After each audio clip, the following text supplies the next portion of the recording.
I'd like to call the June meeting of the Jackson City School Boards of Education to order, and need a roll call, please.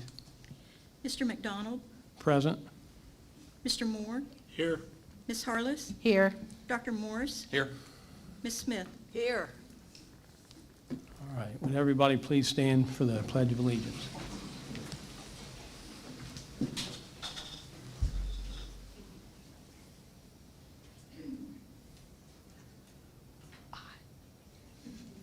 I pledge allegiance to the flag of the United States of America and to the republic for which it stands, one nation under God, indivisible, with liberty and justice for all.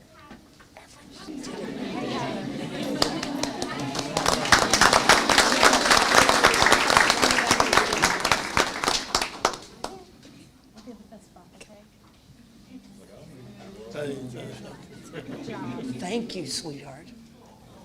And everybody set up right.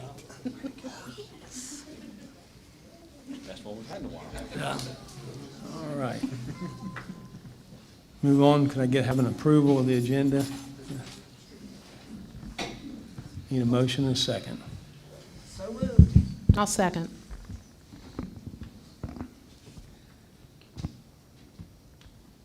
Ms. Smith, Yes. Ms. Harless, Yes. Mr. Moore, Yes. Dr. Morris, Yes. Mr. McDonald. Yes. Now I need a motion and a second to approve the minutes.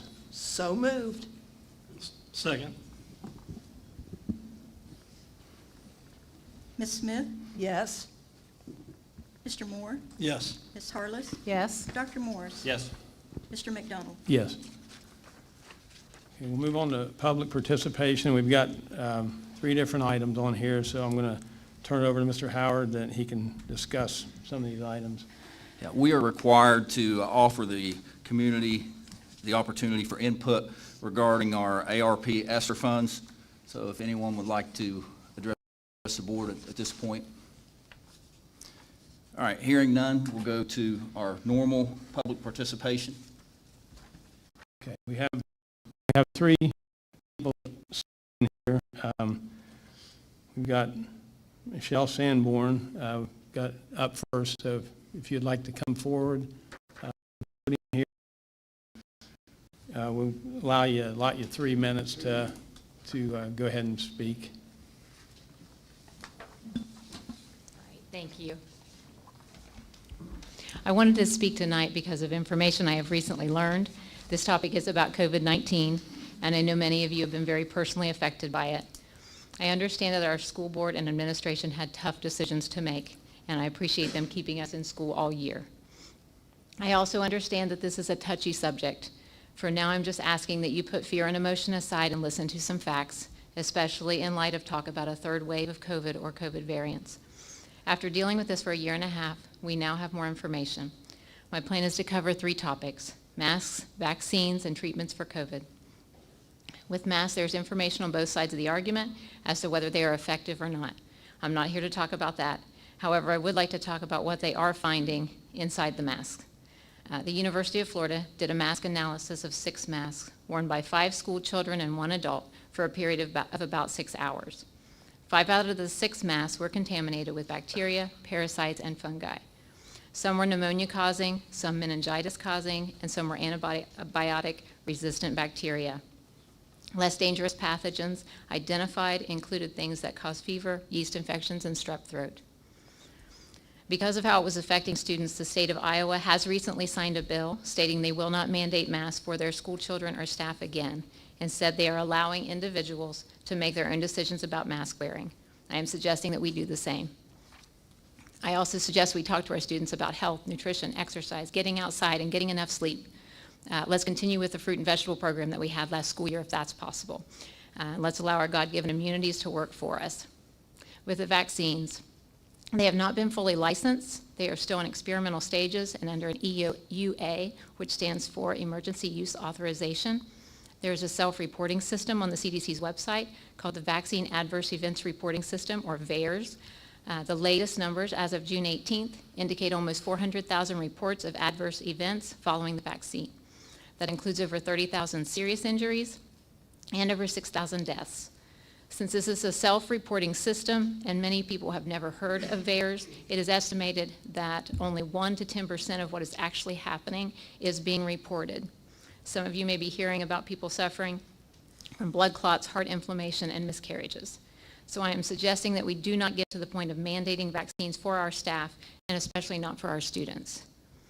Treatments. There are effective treatments for COVID. Doctors have been finding protocols that work that include one of the following: ivermectin, budesonide, or hydroxychloroquine. And those are low doses of hydroxychloroquine, not high amounts that you may have heard of that were dangerous to patients. They are treating thousands of patients successfully with no deaths and quick recovery. I'm sure any of you who experienced COVID would have opted for a 2-day recovery rather than suffer for weeks. I suggest we talk to our own doctors and ask them what other successfully treat COVID. I do have contact information for some of these doctors and related research on the topics of treatments. That's all I have. Thank you for your time. Thank you very much. Thank you, Michelle.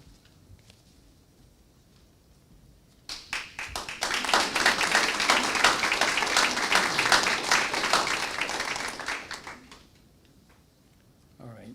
Next on the agenda to speak, Mr. Dan Morrow.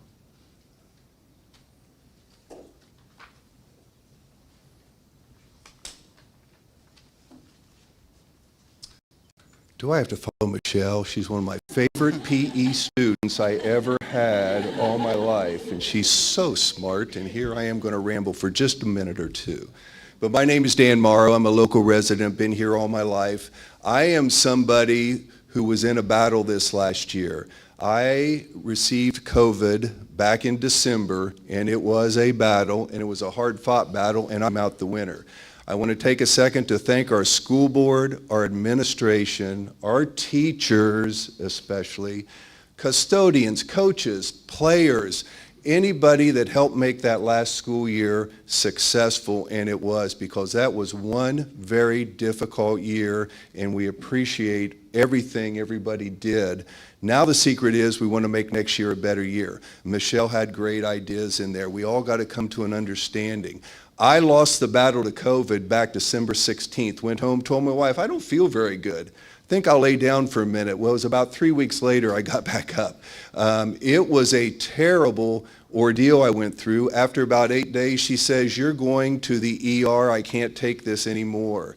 I decided I better get a shower. It had been a pretty tough 8 days. I get in the shower, fall out of the shower. She has to help me up. That was humbling. She had me to the ER the next morning. I had double pneumonia and COVID. They sent me down to Holzer. Long story short, they did a fabulous job of getting me healed up in 9 days at Holzer. I had one goal, to get out on New Year's Day. I went in Christmas Eve. I got out New Year's Day. I wanted to be home by 8 o'clock. The Buckeyes were playing Clemson. I wanted television. I got that job done, but I was still sick for another month. And it was brutal, and I was shocked because I kind of thought, I'm invincible. I am 5 years old, but pretty healthy in my own mind. It's not going to get me, and if it does, it won't be very serious, but it was. So I am just pleading with everybody. This is one of my thoughts. COVID is still here. And I think of things in a ball game. I apologize. I've only been doing that for 36 years for Jackson City Schools. We're maybe approaching the fourth quarter. We lost the first half, but we are winning the battle now. We're ahead of the game. We can't take our foot off the brake. We got to be coachable. We've got to work together as a team. Whatever the head coaches want, if we will play by the rules, we can win this battle. We certainly do not want to allow COVID to have a comeback, and I know everybody in here would feel that same way. So that is my thought, my hope, and my prayers, and I really wish everybody a fabulous school year next year, and let's beat that opponent. We can do it. Thank you, Mr. Morrow.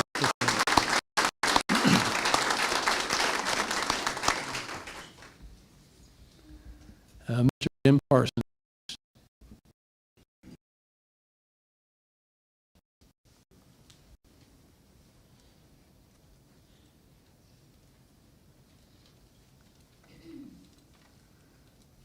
Members of the board, Mr. Howard, Ms. Hill, want to say I was a last-minute substitution to be asked to read a statement on behalf of the Jackson City Educational Association, so that's why I'm so attired. In any case, here we go. About 15 to 20 years ago, Jackson City Schools was the place to work. People tried for years to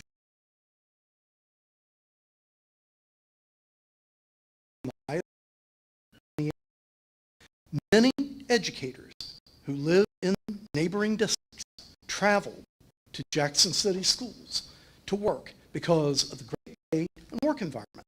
We had smaller class sizes,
and again,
plenty of time to be able to make that decision, but I think that tonight we need to start hearing from some professionals. So I've asked Kevin Aston, our county health director, to be here this evening.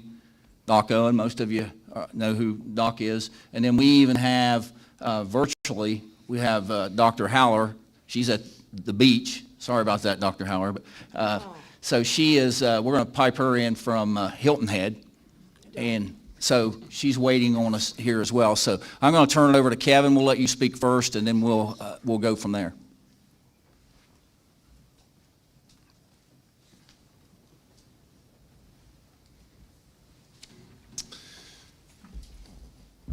Thank you, Superintendent Howard, and members of the school board. Thanks for this opportunity, and thank you all in the audience for your attention as well.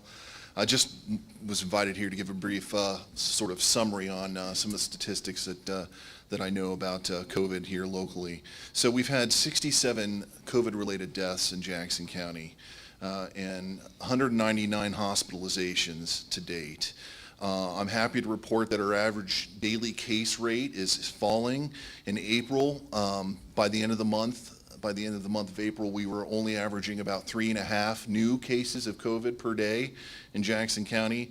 By the end of May, that was down to only 1.5 cases per day, and as it stands here in June, it's only about 1.2 new cases of COVID per day. So that's encouraging that we have relatively low disease activity, and it's been a trend that's lasted for several months now. So really happy about that.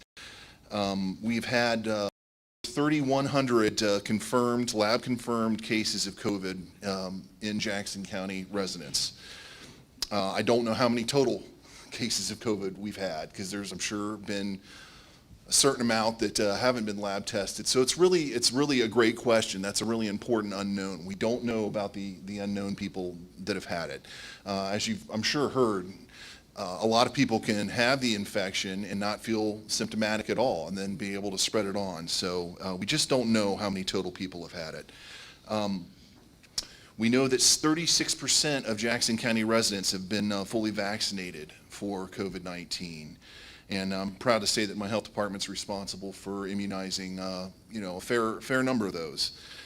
Ohio is sitting about 47%, and the United States is sitting at about 54%. So not only are we less immunized against COVID compared to the state of Ohio, but also to the United States overall. If you're looking at just the U.S. population over the age of 18, that's the group of people that's been sort of approved the longest to receive the immunization. It goes up to 66% of all U.S. adults have been vaccinated, so about 2/3. So our fatality rate from COVID in the United States is at about 1.8% of the people that get the virus wind up being a fatality. That's, again, those are the confirmed cases where we know, that was the virus related to the cause of death. So, as we said back last February when Health Department first did a press release about COVID, we knew it was going to come to Jackson County. We knew it wasn't going to end everybody's life when it got here, but unfortunately it does still cause some deaths. And, those deaths can be prevented, at least some of them can be prevented. And they can be prevented by using things like public health interventions. Those would be things like social distancing, quarantining and staying at home when you're sick, wearing a mask even. And I know there has been lots of questions about masks. I'm not going to say that masks are 100% effective.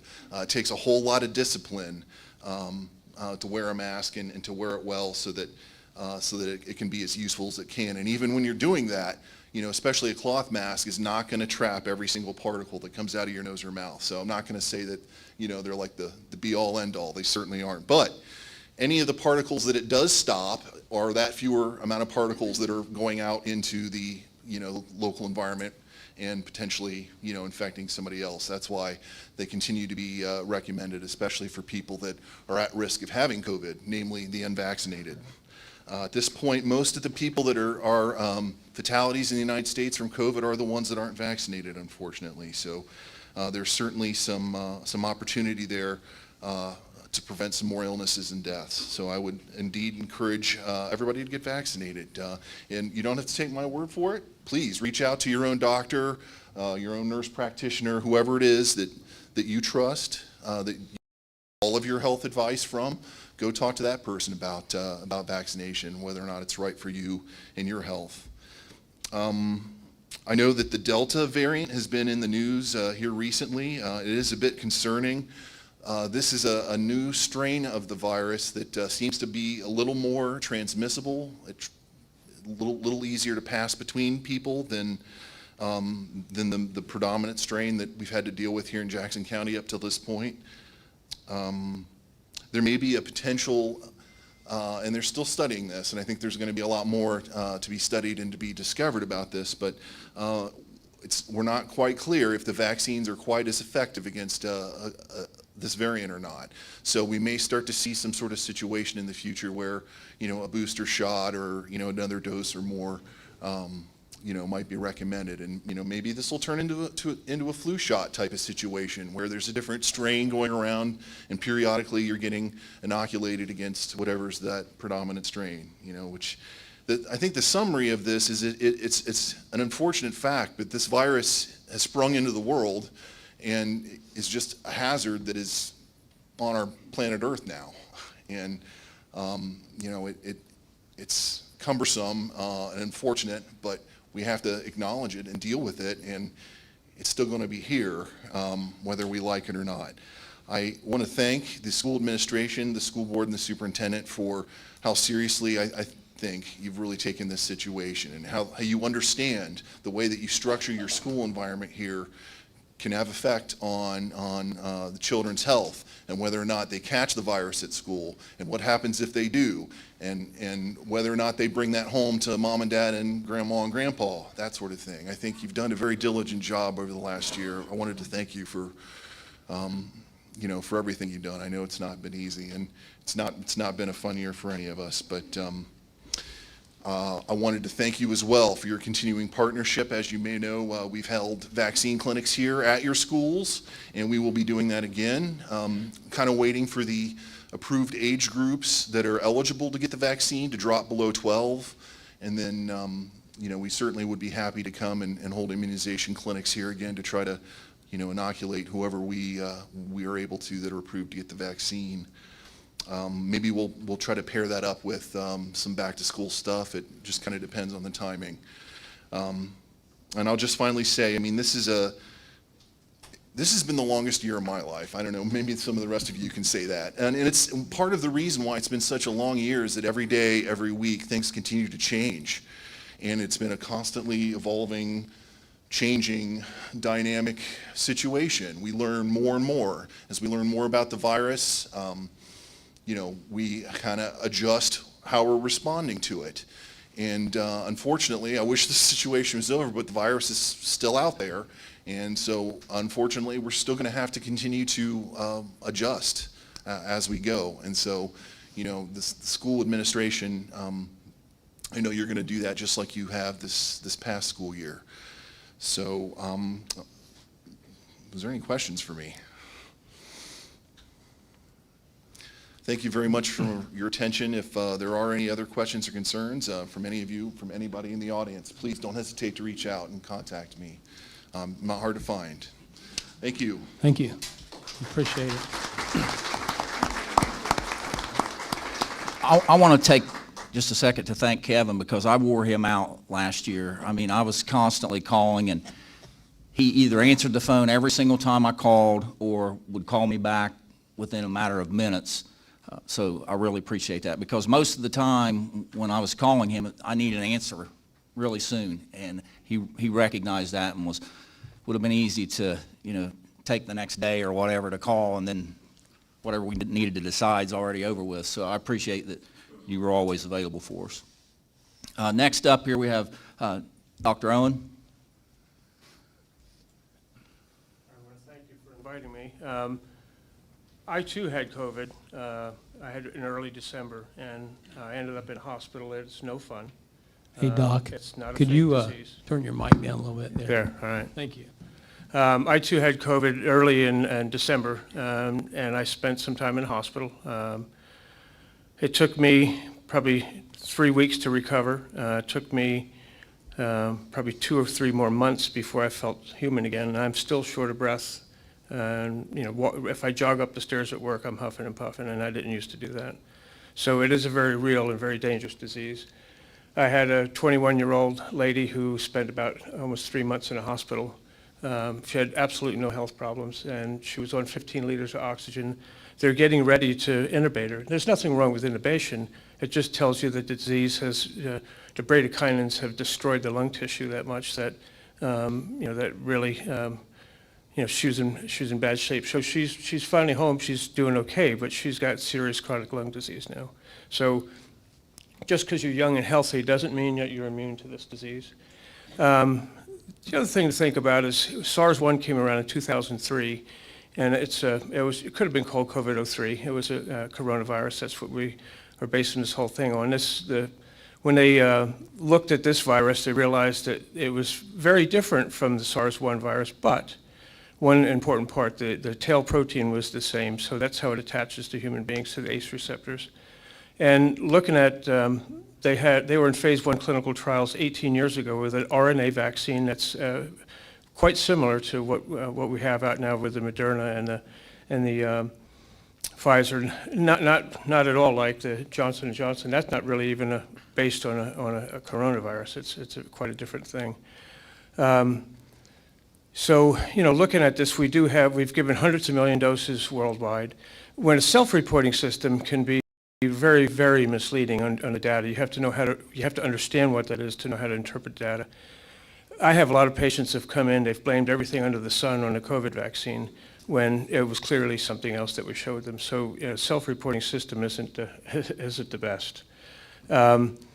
So you look at, hundreds of millions of doses given, and we don't have, with the Johnson & Johnson, we have a different story. I don't like that particular one, but, with the other two, it gives a pretty good protection, but about 95%. So looking at vaccines in general, you have to also think of another thing. Think back to 1918, where we had a flu that came through. They call it the Spanish flu. It had nothing to do with Spain. There was a whole other reason for that. But it was a bird flu. And in the spring it came around, it was not that dangerous. By that fall, it mutated significantly, and it killed 50 million people worldwide that we know of. And I'm sure it killed much more than that. In underdeveloped countries, we probably had no idea how many it really killed. The longer this thing hangs around, the more chance we're going to get for mutations. We're already seeing them. Look at in India, what happened there. We're going to see a lot more mutations. Until we get people vaccinated, you're going to see more and more mutations. What if we get one of those 1918 mutations where it makes a big leap and becomes very deadly? We're already having some that spread easier. I had some family members, that one family member had the disease and the other family members didn't get sick, and they were in the same house together. So it wasn't nearly as contagious as maybe we originally thought, but it's getting there. So I encourage everybody to get their vaccine. Just think, you not only do it for yourself, but for others. If does everybody get a vaccine, are they automatically vaccinated and they can't possibly get the disease? That's not true. It's not true of any vaccine. It never has been. So you walk into Walmart and there you meet that 80-year-old guy who's got his vaccine. He's got a big smile on his face because he can walk around without a mask. He's fine. You haven't had the vaccine, and you may be sick and don't know it yet, or maybe one of the ones who will never have symptoms, and deliver that to him. Do you really want to be the person that delivers him a death sentence if he's one of that 5% that doesn't get vaccinated? So you don't just do it for yourself, you do it for your community. It's the public thing to do. I mean, it's the thing to do for public safety. Any questions about the thing? You can get online with the Mayo Clinic and with the Cleveland Clinic. They're non-political. Read about it. The Mayo Clinic is generally recognized as the foremost hospital in the United States and possibly the world. They're experts who've forgotten more about medicine than us collectively will ever know. are recommending that you get the vaccine. So that's the experts. These are infectious disease guys who really know what they're talking about. So please encourage you to get vaccinated.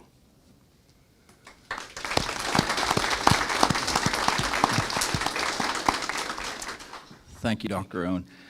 Kevin, I do have one question. If I recall, towards the end of the year, once I think the CDC changed the guidelines that if students were wearing masks, we were no longer required to quarantine. So that's something that we need to think about. I think the vast majority of our staff has been vaccinated. I'm sure we have some that haven't, but there's a very high percentage of our staff that has been vaccinated. However, I don't think that's true for our students. You could probably answer that better than I can, Kevin, but I'm sure that most students in Jackson County have not been vaccinated.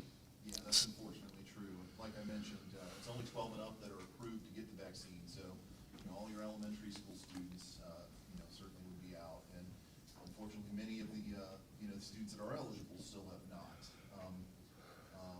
There was a rush initially once the vaccine was available, and we've seen the demand sort of fall off over time. So, I would just echo everything Dr. Owen said about, I agree with everything that he said, that it's important for you. It's sort of like a public service that you can do to your community. If you're civic-minded, you pay your taxes, you vote, you serve on a jury, you get vaccinated. It's that kind of thought process.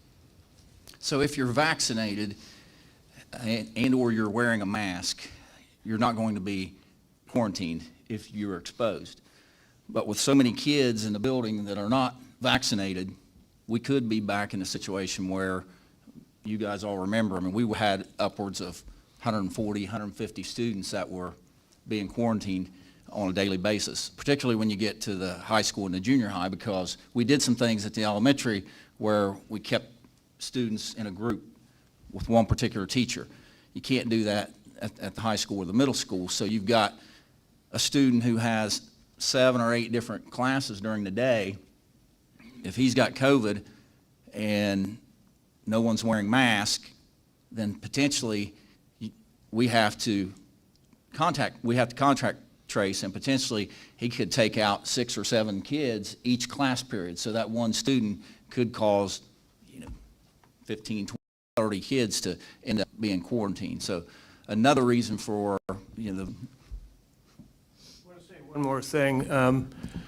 Guess how many people I treated for influenza this past year? 0. 2. I usually see about 7 or 8 a day. So to think masks and social distancing doesn't work, doesn't hold water. So the social distancing part for us is going to be very difficult when all of our students are back in school.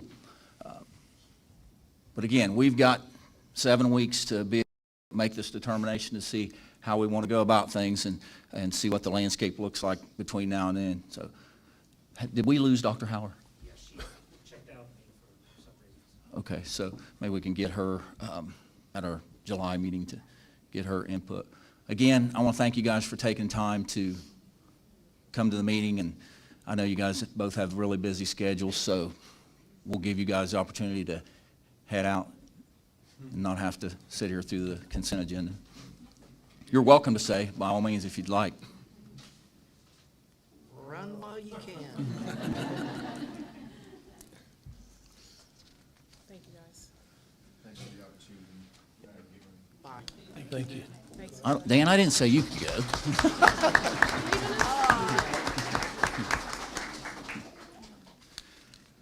After Mr. Parsons spoke there, I do want to address that. I don't know that this is necessarily the place or time. We've got negotiations next week, but out of fairness to the board, there's a document or two here that I'd like to show.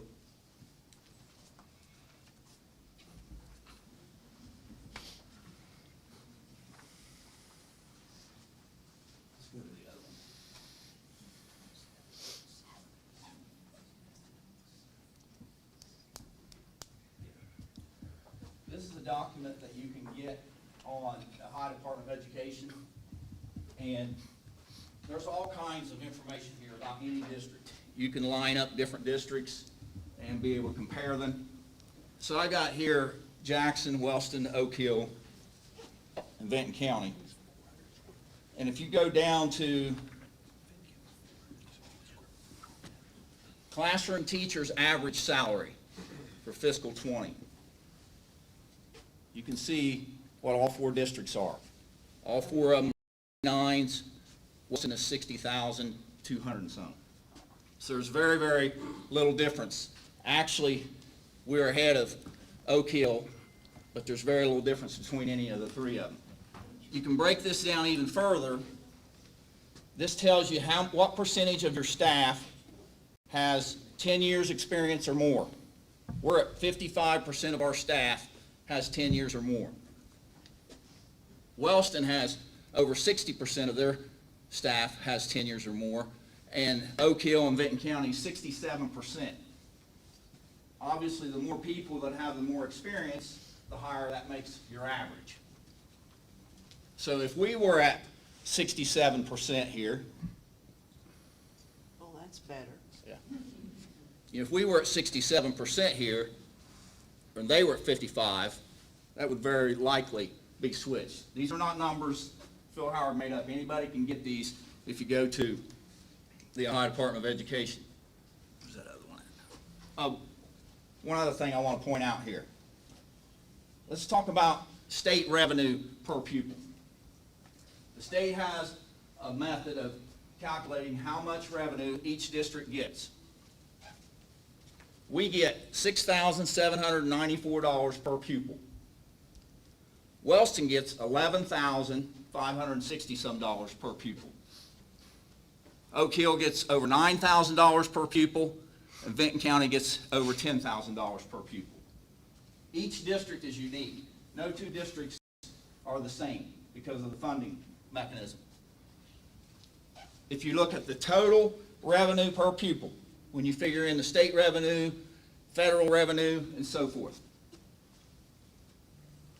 we have less than $12,000 per pupil.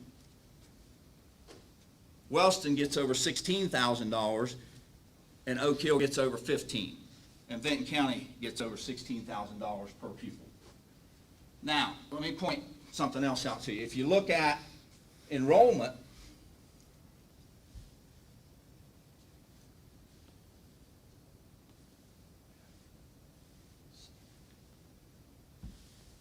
total year-end enrollment, we had 2,300 and some kids. Wellston had 1,200 and some, and Oak Hill had 1,100 and some. So basically, Wellston and Oak Hill are the same size combined as Jackson is. But I would say it's safe to assume then that we should be getting the same amount of money that those two districts are getting together, because the two districts together are the same size as Jackson is. So if you go back down to this total operating expenditure per pupil, they're getting 14 and 12, and we're getting 11. So $26,000 to our 11.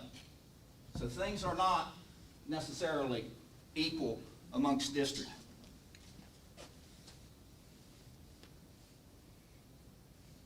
Let's give that up.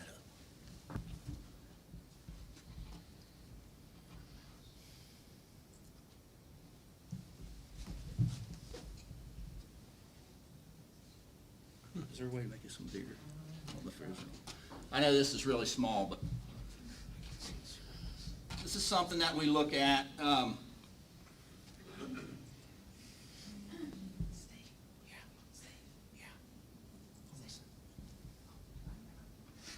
Okay, we've got the last 3 years or so of data in here.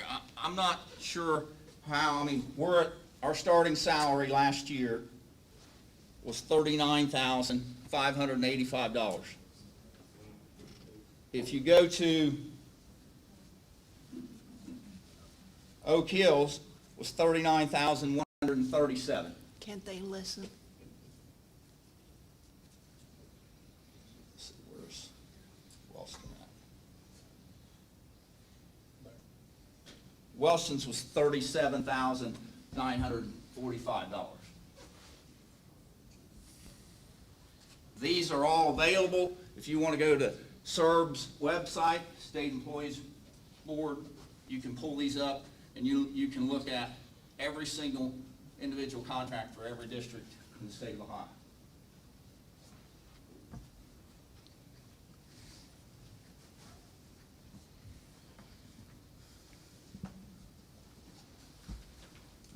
All right, we're going to move on to the consent agenda. Mr. Howard? Aren't they working on something For school funding. in Columbus for school funding now? Yes. Yeah, that's what I thought. Yes. Okay, it is recommended that the board approve the consent agenda as follows. Item A, recommend that the board approve the following resignations. Unless someone really wants me to, you guys all No. have these in front of you. There's a list of supplementals, there are teachers, there are classified individuals there. Item B is a recommendation to award the following individuals one-year teaching contracts, and they are Jeffrey Allen, Mary Arthur, Brooklyn Hughes, Sarah Lowe's, Nikki Rippeth, Jessica Walker, Tamara Washington, and Julia Witt. And I will introduce those individuals later. I think most of them are here this evening. It's recommended, item C, that the board approve a one-year classified contract for Brooke Farr as cook. Item D is a recommendation to employ the following individuals as classified subs. Well, we just have one there, Claudia Fott is a cleaning person, and we need to make that retroactive back to June 2nd. Item E is a recommendation to employ the following individuals as classified subs for the upcoming school year. Several of those individuals there for the positions as noted. Item F is a recommendation to approve a whole host of supplemental contracts. Item G, recommendation to approve a one-year contract under the 047 agreement, not for more than 30 hours per week. These individuals as attendants or aides. Item H is a recommendation to employ Riley Jackson as a technology intern. We're losing Chance, young man here. Steve trains them up and then they take off on us. So it's kind of a No. bittersweet. I know you guys are used to No. these guys too, so it's kind of bittersweet. We get them and train them and then they go off and get real jobs. So if you could talk Riley or Steve into leaving, maybe you'd. So we're gonna have two Rileys Yeah. in the same department? That ain't gonna work. Seems like a great idea. Item I is a recommendation to approve Joe Finch as a volunteer. Item J is a recommendation for the board to approve the fall sports schedule. Item K, recommendation to approve membership into the Coalition of the Rural Appalachian Schools, known as Chorus. Item L, recommendation to approve membership into the Ohio Coalition for Equity and Adequacy. Item M, recommendation to approve a lease with Rye Green Community College for the use of Jackson High School Chemistry Lab. Item N, recommendation to approve the elementary student handbook. Item O, recommendation to approve the middle school and the high school student handbook.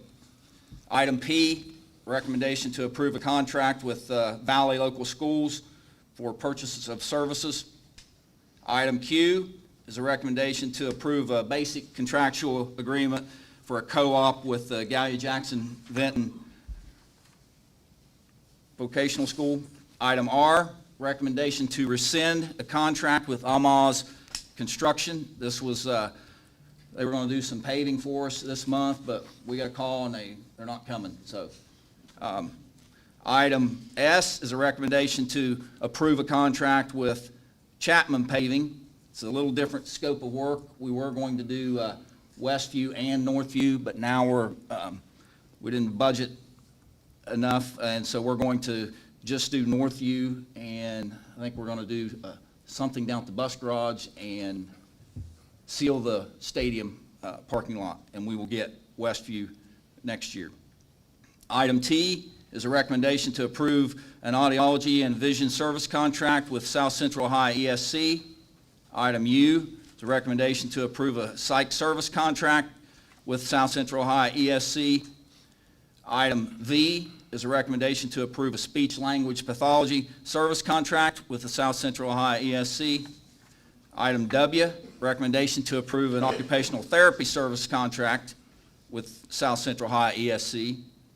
Item X is a recommendation to allow a proper public purpose expenditure from the board service fund. Item Y is a recommendation to approve cyber liability coverage with Wright Specialty Insurance. This has become a big deal. Some schools have been held for ransom and even lots of businesses and stuff, so something that's kind of new out there. Item Z is a recommendation to approve the following coverages with Wright Specialty Insurance, and you can see there's our commercial, property, premium, business, and so forth. Item AA is a recommendation to approve an MOU with the JCEA regarding that credit from Idaho State. Item BB is a recommendation to approve an MOU with Hopewell Health Centers, provide behavioral health services to students in our district. Item CC is a recommendation to approve the continuity of service plan for the 21-22 school year. And I believe, Mr. McDonald, that concludes the consent agenda. Any questions from any board members on the consent agenda? And any items need removed for separate consideration? If not, need a motion, a second? Second. Was the second Ms. Smith? Ms. Harless. Ms. Harless? Dr. Morris? Yes. Ms. Harless? Yes. Mr. Moore? Yes. Ms. Smith? Yes. Mr. McDonald? Yes. And we'll move on to the financial report. There's no new business. The financial report is as presented. Thank you. Now, at this point, we're going to move on to information discussion items. If there's anybody that wants to leave, we'll give you a chance to do so. If not, you're welcome to stay through the rest of that, and then we'll be going into executive session after that, and there won't be any action taken. So unless you just want to sit around after that, you're welcome to go as soon as we finish the information discussion items. So, Mr. Howard, you want to Yeah. talk about those? First up, I want to inform the board, our kindergarten numbers are looking really good this year. Right now, we're at about 193, and that's probably at least where we usually are this time of year, if not ahead, and we expect that number to continue to increase. So we're looking at maybe 210 kids for the kindergarten, incoming kindergarten class.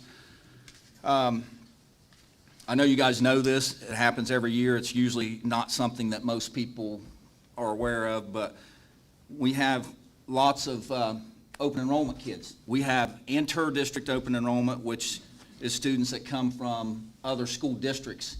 We have intra open enrollment, where a student that lives in the Northview district needs to go to Southview or vice versa.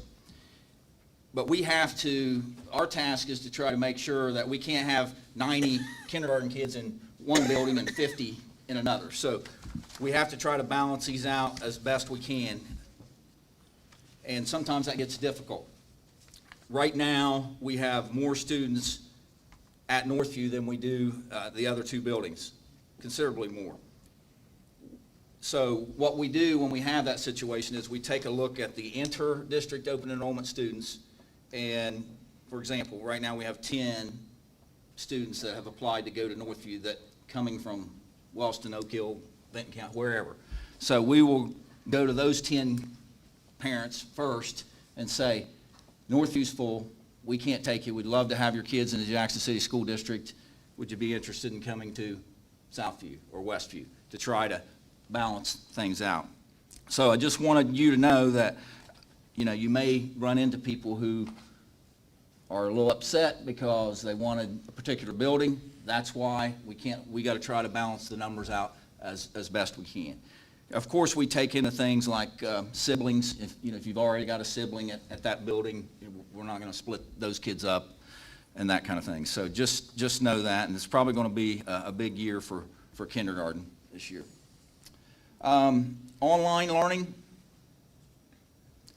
we've talked about this a little bit, and again, it's still fairly early, but I think that it's getting closer to us needing to make a decision on that. And I had a meeting with some representatives from JCEA last week, and I think that we were all in agreement that, particularly at the elementary level, we should not have the option of online. I mean, we had too many, I don't want to put everybody in the same barrel, but we had a lot of people who put their kids in the online program and didn't do anything. Now, again, we had some that did very well at it, but for the most part, we had too many parents who put their kids in the online program at the elementary. They did not help their students. Kids at that age are not, they're just not independent. They got to have somebody sitting beside them, and a lot of those kids, unfortunately, lost basically a year's worth of learning. And again, I want to praise our juvenile judge, because when we were able to file on those kids, he mandated that they go back to school. But the problem is, by that time, we had lost so much of the schooling. So he did what he could. But I just think that this year, particularly for the elementary, another thing that was brought up by the members of the JCA in that meeting was that, particularly at the elementary level, it's the same people, the same teachers that were teaching the online, that are also, for the most part, doing our after-school programs. And we can't spread our people that thin. They can't do as much as what we were expecting out of them. There's no way they can teach all day, do online, and do the after-school program. So something's got to give with one of those two. So I think that for next year, unless the board directs me otherwise, I don't plan on having an online option for the elementary level kids.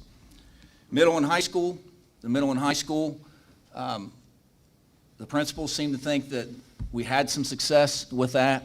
It's not as taxing on the teachers because they're not doing the same kind of work that the elementary teachers were doing. It's a different program. So we may still offer something at the middle and or the high school.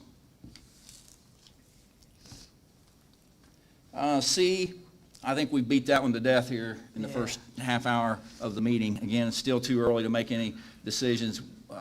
We will communicate that as we make those decisions, but we've got another meeting in a couple weeks, actually, middle of July, so I'm sure we'll talk about that some more at that point in time. Item D, online ticketing for activities. Last year we went to the online ticketing. Most people did for a lot of reasons. You don't have people handling money, and with COVID, the less contact that you had, the better. Another thing, I think our people like the online. Would you say so, Mr. Haynes? I know Mr. Stevens would prefer the online ticketing method. But I did have a parent who brought a viable concern to me about that, is that, what about kids? And I'm like, well, what about them? Well, they don't always have credit cards and can't go online and get them and so forth. So I think there's a mechanism in place where we can do like a hybrid, where we could allow our kids to purchase the tickets during the school day, but also have the online piece, the online piece as people and adults come into the game. It keeps our people from having to go to the bank at midnight carrying a bag of money, and anything can happen. So that's probably the direction that we're going to try to go with our activities that require tickets. Is we're probably going to do online for adults and our visiting people, and then we will work something out for our students. We can even work out whatever we want as far as cost, if we want to give them a better rate even. Because I know that was a concern from some board members, was that we need to try to ease the burden on the students, because we want more students to be able to attend. They can't attend because they can't afford it. So we're working on that. And that's all I have. Okay. I need a motion and a second on the items 9A through F of the financial report. So moved. Second. Ms. Smith? Yes. Mr. Moore? Yes. Ms. Harless? Yes. Dr. Morris? Yes. Mr. McDonald? Yes. Okay, we're going to move into executive session. Like I said, you're welcome to stay, but there's not going to be any action, so that'll pretty much conclude the meeting. I thank everyone for coming, and thank you for the speakers that we had this evening. And thanks to our little lady that helped with the The pledge. Oh, yeah. Hold on just a second, please. Hold on, please. I'm Wait just sorry. a minute. I forgot about our new teachers here. Hang on a minute.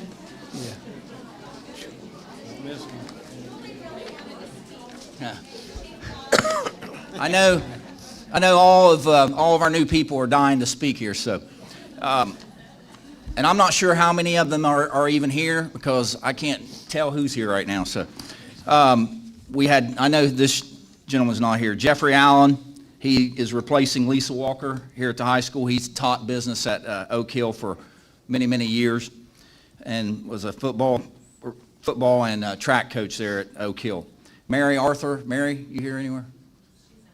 She's not here, okay. Mary has been teaching special ed out of state for many, many years, most recently been employed over at Hope Haven, and she'll be teaching our newly created cross-categorical class out at Northview to serve some of our special needs kids. Brooklyn Hughes, Brooke, you here? There's Brooke.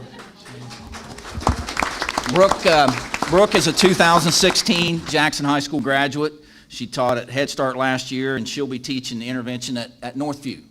Brooke, anything you want to say? I am very excited to be back in my home district, and I see many of the teachers here, so I'm excited to be teaching alongside with you guys, because I think that's awesome, so. Did you get that, my old She did say teachers? that, yes. Next up, Sarah Lowe's. Sarah here? Okay. Sarah. Wait, she's up. Okay, Sarah has been an aide with the district for the past 6 years. One thing inspiring about Sarah is that she actually completed her degree while she was still being an aide for those 6 years. So she continued to work for us, completed her degree. And she'll be teaching intervention at Southview. I'm just glad you didn't say when I graduated high school. I'm just excited to be back. I love Jackson. I've worked as an aide, like you said, for several years, so I'm very, very excited to be back as a teacher. Good. Thank you so much. Thank you.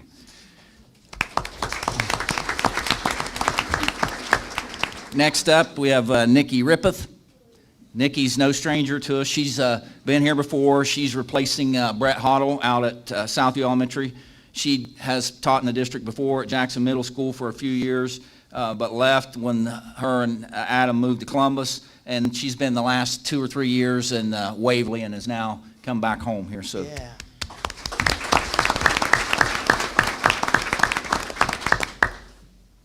I'm just really excited to be back in my home district. I feel like I'm saying the same thing, but really, truly, really excited to be back in my home district. Thank you.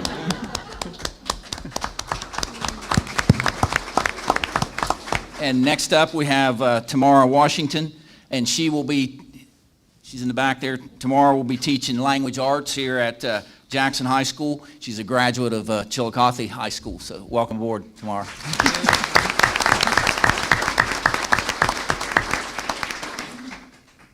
excited to work in the district. Everyone that I've met so far has been very, very welcoming. Had lots of great ideas, and just very excited to be starting. Thank you. Next up, Julia Witt. She wanted to go last because she's going to talk a long time. But Julia, she's completed her student teaching at Southview Elementary, so we got to watch her while she did that. She was a substitute teacher for us this past year, so once again, we got to see her work. Nothing like being able to watch the people instead of having to just rely on a 30 or 40-minute interview. And she will be teaching intervention at Westview Elementary this year.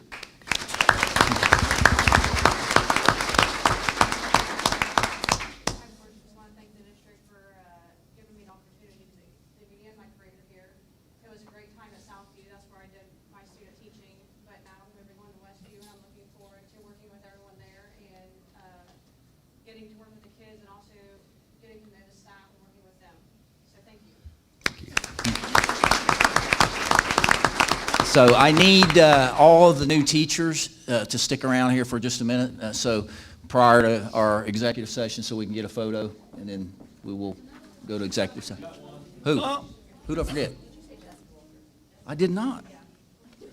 Oh, okay. I was just seeing if you were paying attention, Jess.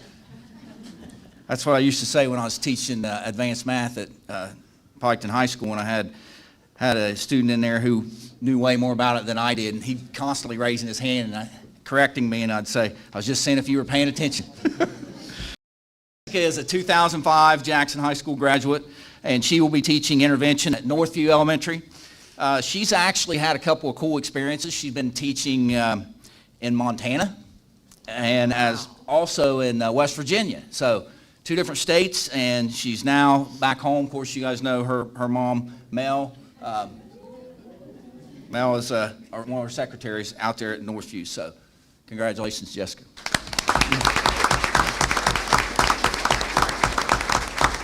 You don't get off that easy. You got to say something. I did. Okay. Okay. All right. Thank you guys for coming. And again, new teachers, if you'd stick around so we can get a group photo for the newspaper.